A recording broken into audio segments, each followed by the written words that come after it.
Meus irmãos, a paz do Senhor, Levi aqui para trazer aqui o subsídio do livro de apoio da lição de número 5, Lições Bíblicas Adultos, editado pela editora CPAD, que está trazendo o título Uma Perspectiva Pentecostal de Missões.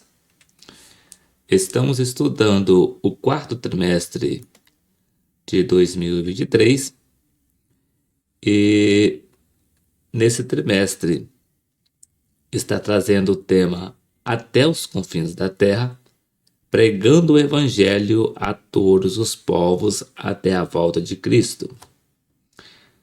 Já passamos por 4 lições nesse quarto trimestre e na lição de número 1 estudamos o tema A Grande Comissão, um enfoque etnocêntrico, dando a abertura desse quarto trimestre na introdução desse quarto trimestre.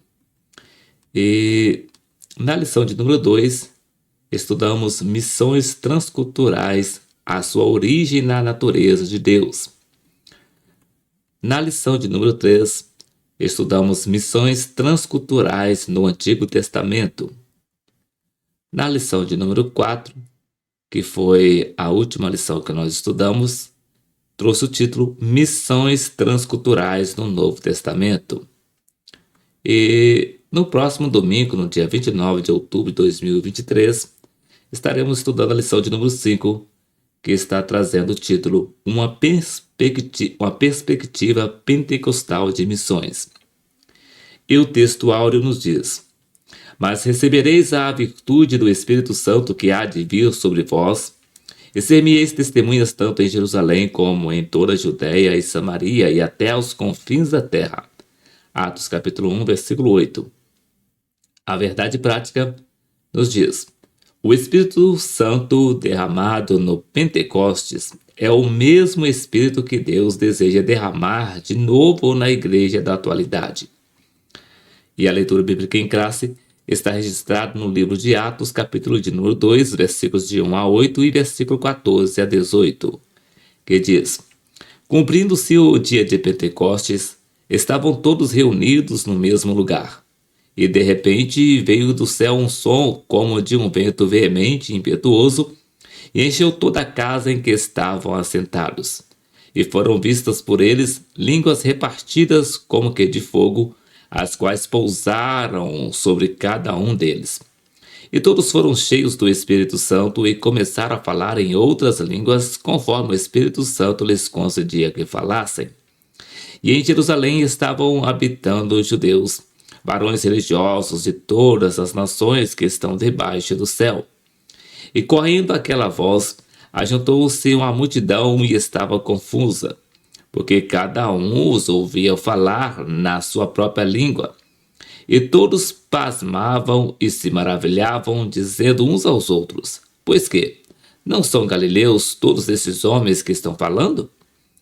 Como, pois, os ouvimos, cada um na nossa própria língua em que somos nascidos? Pedro, porém, pondo-se em pé com os 11, levantou a voz e disse-lhes: Varões judeus e todos os que habitais em Jerusalém, seja-vos isso notório e escutai as minhas palavras. Estes homens não estão embriagados como vós pensais, sendo esta a 3ª hora do dia. Mas isto é o que foi dito pelo profeta Joel. E nos últimos dias acontecerá, diz Deus, que do meu espírito derramarei sobre toda a carne, e os vossos filhos e as vossas filhas profetizarão, os vossos jovens terão visões, e os vossos velhos sonharão sonhos. E também do meu espírito derramarei sobre os meus servos e minhas servas naqueles dias, e profetizarão. E os hinos sugeridos para essa lição são os números de número 24, 122 e 486 da harpa cristã. Caso você ainda não conheça algum desses louvores, é só você pesquisar no YouTube, no canal Levi Modesto da Silva Oliveira, por hinos sugeridos, lição de número 5, uma perspectiva pentecostal de missões, que você vai encontrar todos os 3 louvores na sequência para o seu elevo espiritual. Comentário e introdução. Uma característica notável do movimento pentecostal desde o seu início, na virada do século passado, tem sido a paixão por evangelismo e missões. Nessa lição, estudaremos algumas características que marcam o trabalho pentecostal em missões, uma marca da obra do Espírito Santo nesses últimos dias. E a palavra-chave para essa lição é pentecostal. No primeiro tópico vai estar trazendo o título Uma perspectiva pentecostal de missões. No primeiro subtópico, somos evangélicos. No segundo subtópico, somos pentecostais. No terceiro subtópico, contribuições pentecostais às missões. No segundo tópico vai trazer o título A obra missionária depois do Pentecostes. No primeiro subtópico, a causa da obra missionária da primeira igreja. No segundo subtópico, a expansão missionária da primeira igreja. No terceiro subtópico, Deus não faz acepção de pessoas. No terceiro tópico, traz o título A ação do Espírito Santo e a obra missionária. No primeiro subtópico, traz o título A função do Espírito na obra missionária.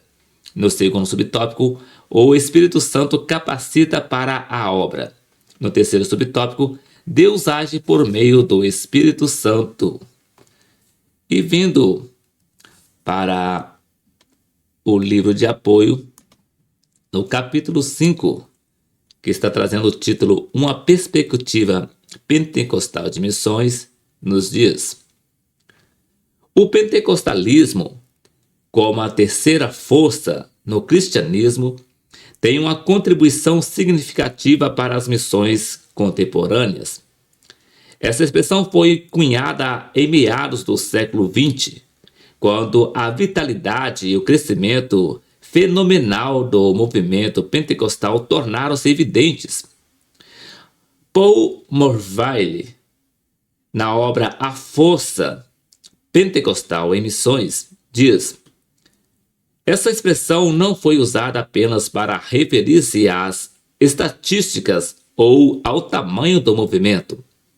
Foi aplicada ao pentecostalismo porque o movimento reviveu uma dimensão da fé cristã que quase foi ofuscada no mundo ocidental, a experiência do Espírito Santo.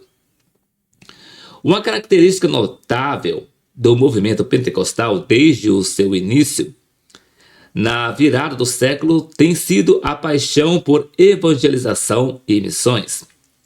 Devido ao rápido crescimento num período relativamente curto da história da igreja, o movimento pentecostal pode ser considerado um fenômeno missionário moderno. William Menzies diz: sentindo a urgência de alcançar os perdidos até antes da volta iminente de Cristo, os crentes batizados com o Espírito Santo espalharam-se para lugares remotos levando o Evangelho. Wilberforce, um britânico considerado o principal responsável pela abolição da escravatura no Reino Unido, já advertia acerca da lassidão que tomava conta dos cristãos naquele momento histórico. Ao comentar sobre a apatia e falta de entusiasmo com a mensagem cristã denunciadas por Wilberforce, o pastor César Moisés Carvalho, na obra Pentecostalismo e Pós-Modernidade, lembra que é exatamente nesse aspecto que a aceitação dos charismatas, isto é, dos dons do Espírito Santo, faz toda a diferença. É necessário lembrar, porém, que o Espírito Santo faz toda a diferença. É necessário lembrar, porém, que o Espírito Santo e os seus charismatas não nos são outorgados para benefício próprio ou benesses religiosas, mas para aquilo que for útil, conforme registra 1 Coríntios capítulo 12, versículo 7. Ele continua a revestir a igreja com o poder do Pentecostes, que sustenta e envia seu povo a realizar a obra missionária. O Espírito, inclusive, no que diz respeito à obra missionária, dirige e escolhe, segundo a sua vontade, a pessoa apropriada, o local e o momento, conforme vemos essa referência em Atos capítulo 8, versículo 29 e 39, capítulo 13, versículo 1 a 3, capítulo 16, versículos 6 e 7, capítulo 20 e versículo 23. A igreja compete a missão de ser uma agência de Deus para a evangelização do mundo. Mateus capítulo 28, versículo 19 e 20, Marcos capítulo 16, versículo 15 e 16 e Atos capítulo 1, versículo 8. E um canal do propósito divino de edificar um corpo de santos aperfeiçoados à imagem de Cristo. 1 Coríntios capítulo 12, versículo 28, capítulo 14, versículo 12, Efésios capítulo 4, versículo 11 a 16. Esse trabalho que deve ser feito só poderá ter êxito se contar com a ajuda do Espírito Santo, tanto na sustentação e envio como na habitação espiritual. Primeiro tópico: uma perspectiva pentecostal de missões. Segundo o pastor Paul Morville, que serviu como missionário na Ásia e na Europa, e como professor de pós-graduação e chefe do Departamento de Missões Cristã e Comunicações Interculturais no Seminário das Assembleias de Deus, autor da obra citada, chama a atenção para a contribuição pentecostal dada às missões contemporâneas, envolvendo o momento pentecostal mundial, que representa um crescimento fenomenal e uma deficiência na teologia missionária cristã no contexto atual. Segundo por Merville, as teologias missionárias contemporâneas negligenciam o papel do Espírito Santo. Por sua vez, Melvin Hodges, missiólogo pentecostal clássico, é específico em descrever essa negligência. Ele expõe que o silêncio sobre o Espírito Santo é a negligência de uma qualificação indispensável para missões, a saber, a dotação do poder pentecostal.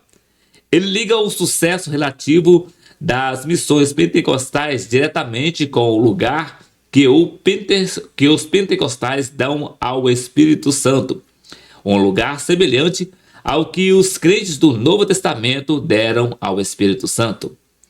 Robert Menzies, teólogo pentecostal, na sua obra Pentecostes, Essa História é a Nossa História, ao afirmar a sua gratidão aos pentecostais do mundo inteiro, assim se expressa: a impressionante presença de Deus no meio de nós, sua vontade graciosa em conceder dons espirituais, seu desejo de curar, libertar e transformar vidas são temas muito centrais à piedade pentecostais e destacam o fato de que o reino de Deus está presente. Os pentecostais proclamam um Deus que é próximo, um Deus cujo poder pode e deve ser experimentado aqui e agora. Esse elemento da prática pentecostal tem, em sua maior parte, servido do necessário corretivo da vida da igreja tradicional, que perdeu de vista a presença manifesta de Deus. Nesse ponto, mais uma vez, os pentecostais têm um rico legado para passar adiante. O que significa a conexão dos dois termos com um hífen evangélico pentecostal? Primeiramente, pretende comunicar que os pentecostais fazem parte dos evangelicalismo contemporâneo. Primeiro subtópico: somos evangélicos.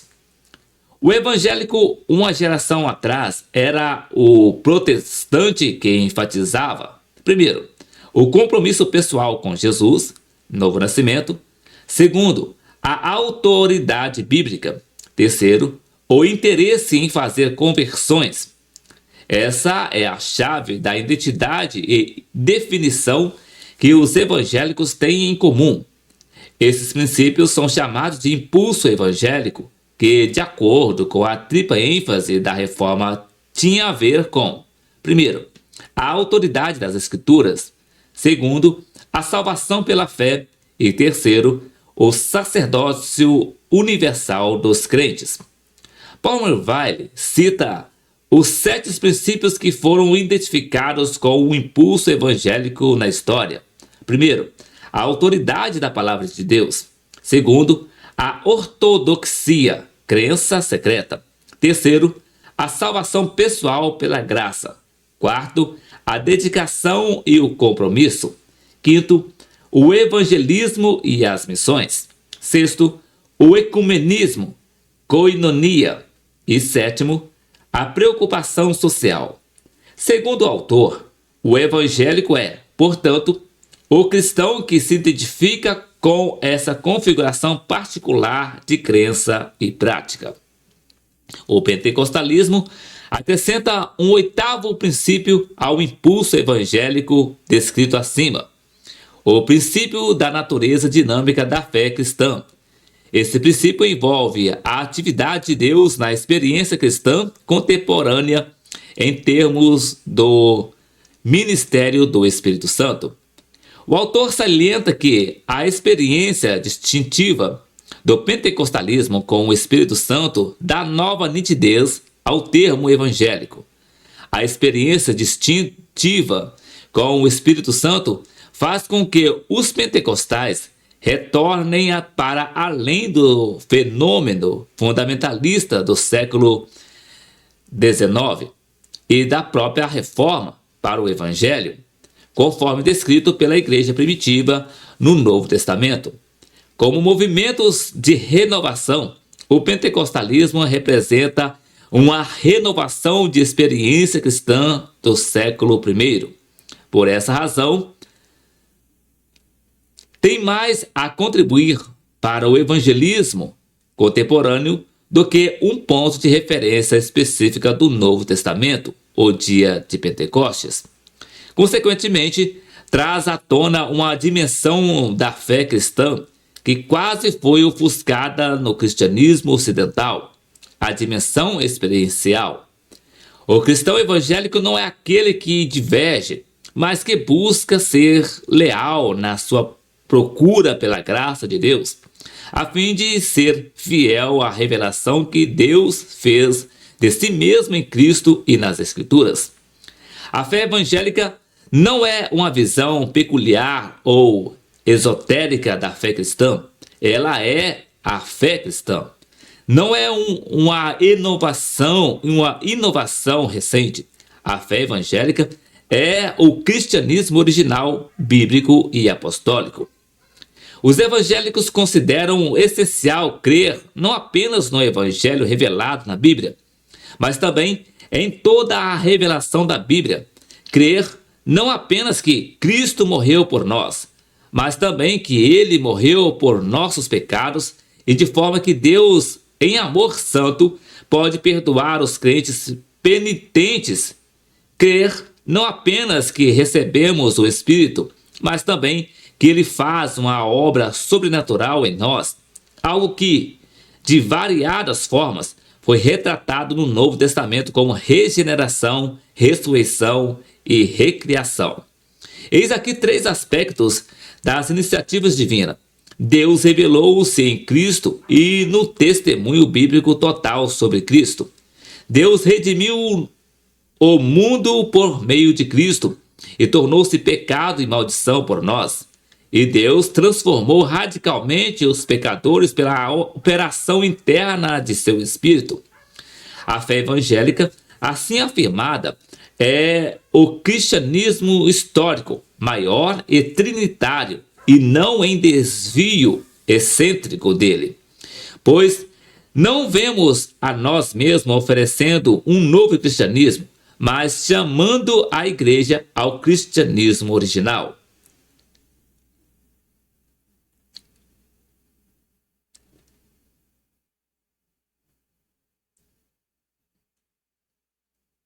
Cristianismo Autêntico, textos selecionados da obra John Stott, compilado pelo bispo anglicano Timothy Dudley Smith, editora Vida Acadêmica.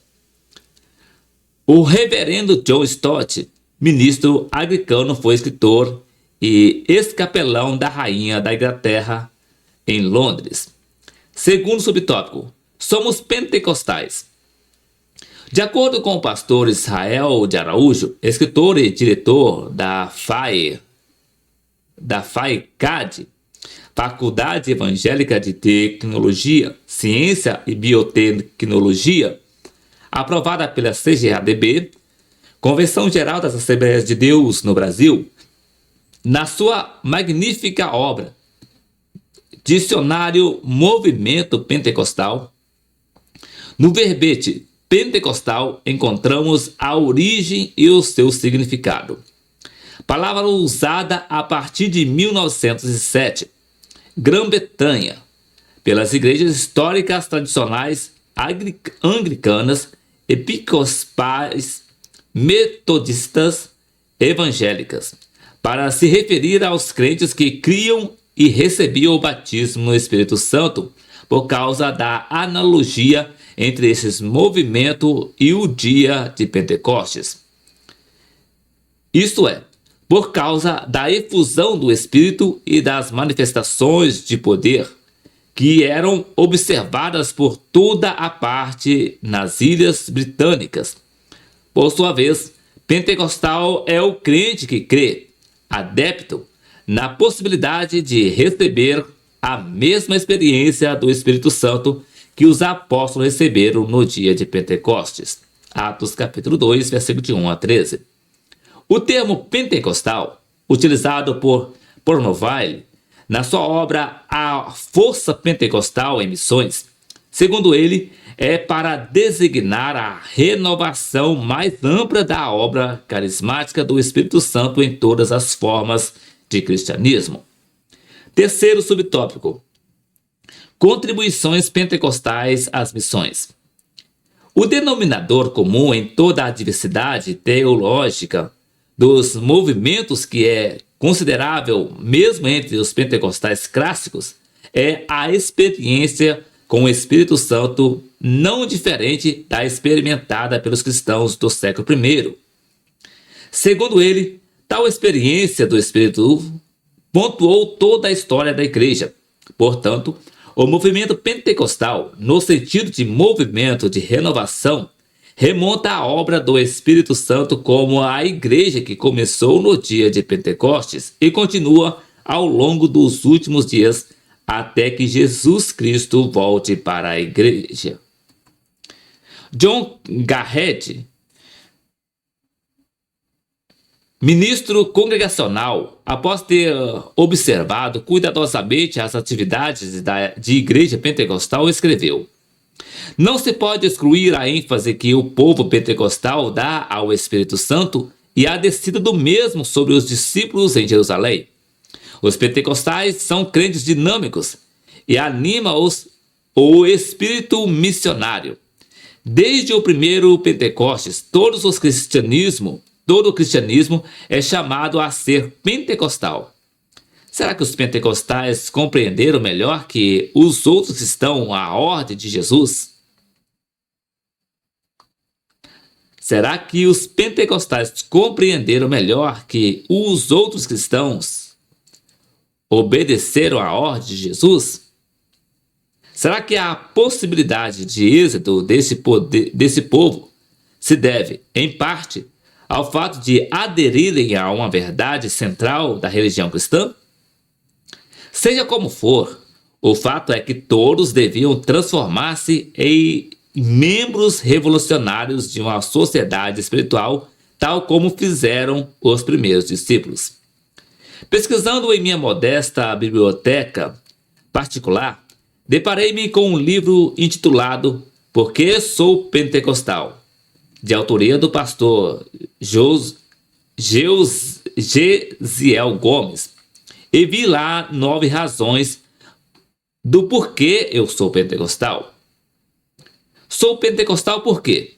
Primeiro, tenho consciência de que a igreja, em seus primeiros dias, era pentecostal, pois ela nasceu sob a experiência de um derramamento do Espírito Santo, com promessa de estender-se a toda a carne, e que, sem dúvida alguma, só findará com o arrebatamento da igreja.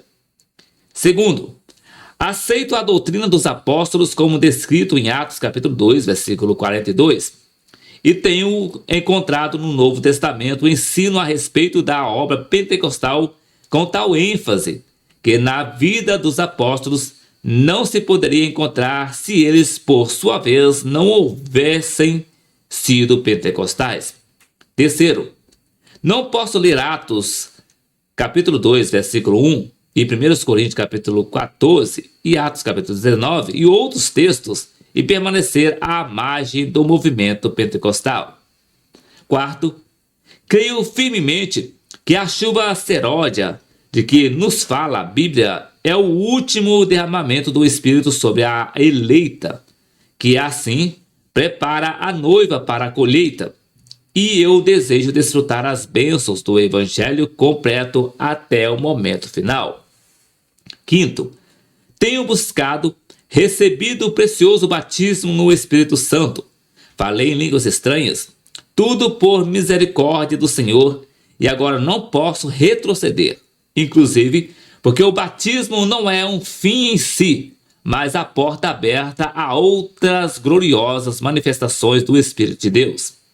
Sexto, as igrejas pentecostais dão ênfase singular a pessoas e à obra do Espírito Santo na atualidade, e a Bíblia é muito clara em afirmar que, durante a dispensação da igreja, estaria aos cuidados da terceira pessoa da Trindade, e certamente ignorá-la é ignorar a Cristo. Sétimo, as igrejas pentecostais são alegres, vivas, movimentadas e vibrantes. E eu sei que isso é plano de Deus, pois no princípio assim o foi, e no céu também o será. É a Bíblia quem o diz. Oitavo, as igrejas pentecostais estendem a participação a toda a coletividade, tornando mais intenso o ritmo de trabalho e a todos dando oportunidade, não restringindo a graduados à pregação do Evangelho, e isso tem sido parte da razão do seu sucesso, pois ela tem crescido extraordinariamente. E nono, tendo nascido numa igreja pentecostal, todo o meu ser tem recebido a satisfação espiritual que somente o Espírito de Deus pode produzir numa vida humana. Segundo tópico, a obra missionária depois do Pentecostes. Primeiro subtópico, a causa da obra missionária da primeira igreja. A descida do Espírito Santo no dia de Pentecostes é o acontecimento impulsor da obra missionária da igreja. Jesus disse aos discípulos que, capacitados pelo poder do Espírito Santo, pelo poder do Espírito Santo, eles seriam as suas testemunhas até os confins da terra. Atos capítulo 1, versículo 8. O período em que a igreja viveu o seu maior crescimento foi o do primeiro século de nossa era. Ali começou o movimento de missões. Os 8 primeiros capítulos do livro de Atos dos Apóstolos explicam a razão desse crescimento. Os discípulos deveriam estar revestidos de poder, conforme Atos capítulo 1, versículo 4, antes de sair para alcançar as nações com. Segundo subtópico, a expansão missionária da primeira igreja.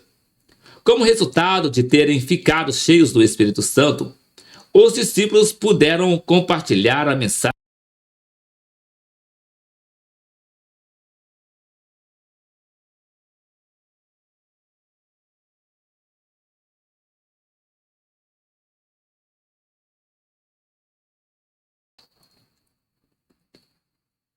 Perdão aí, irmãos. Teve uma falha aqui. Segundo subtópico. A expansão missionária da primeira igreja. Como resultado de terem ficado cheios do Espírito Santo, os discípulos puderam compartilhar a mensagem do Evangelho de Jesus Cristo com outras pessoas além das fronteiras da Palestina. O livro de Atos dos Apóstolos relata de forma detalhada e precisa o avanço missionário dessa igreja do século I. Nele, embora destaque a atuação do apóstolo Paulo, considerado o maior missionário da igreja primitiva, 1 Coríntios capítulos 16, versículo 8 e 9, por ter estabelecido igrejas nas 4 províncias romanas, Galácia, Macedônia, Acaia e Ásia, num período de 10 anos, foram registrados trabalhos importantes de outros homens e mulheres de Deus, como, por exemplo, Barnabé, Pedro, Silas, Filipe, João, Marcos, Apolo, Áquila, Priscila e etc. Terceiro subtópico. Deus não faz acepção de pessoas. Filipe foi o primeiro missionário transcultural enviado para pregar para um africano. Atos capítulo 8, versículo 26 a 30. Pedro, um missionário cheio do Espírito Santo, reconheceu que, para Deus, todos os seres humanos são alvos de seu amor. Atos capítulo 10, versículo 34 a 35, capítulo 11, versículo 17 e 18. Paulo, de perseguidor dos cristãos, tornou-se o apóstolo dos gentios. Atos capítulo 9, versículo 15 e 16, capítulo 3, versículo 8, 1 Timóteo capítulo 2, versículo 7, Tito capítulo 2, versículo 11. João relata que Deus está interessado pela salvação de todos os homens.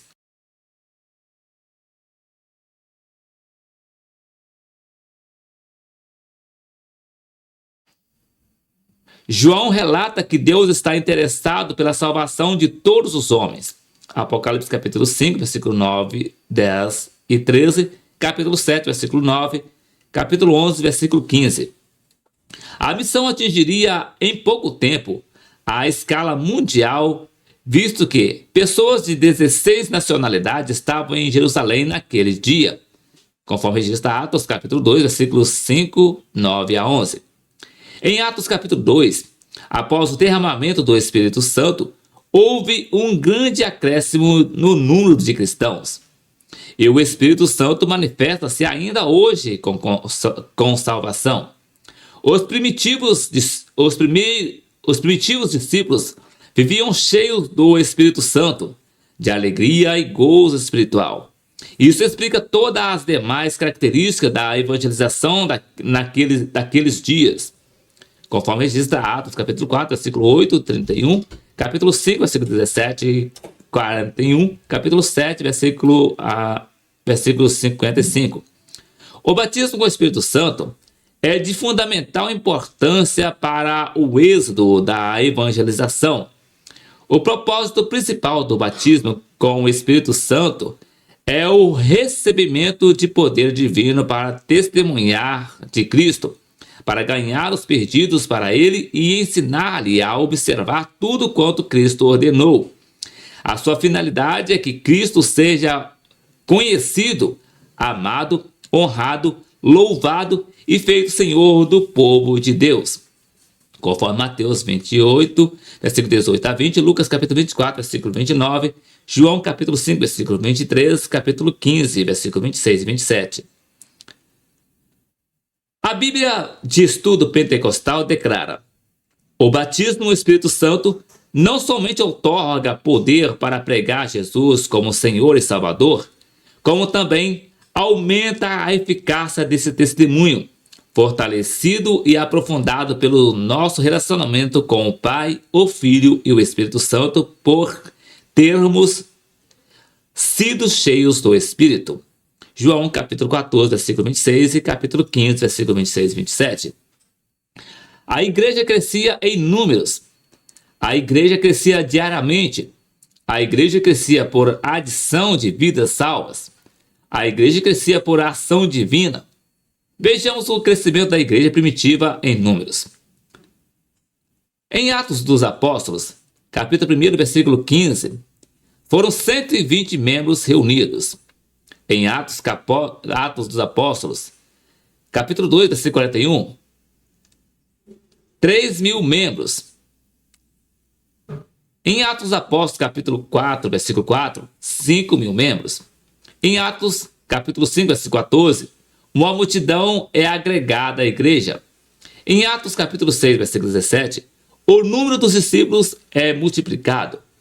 Em Atos, capítulo 9, versículo 31, a igreja expande-se para a Judéia, Galileia e Samaria.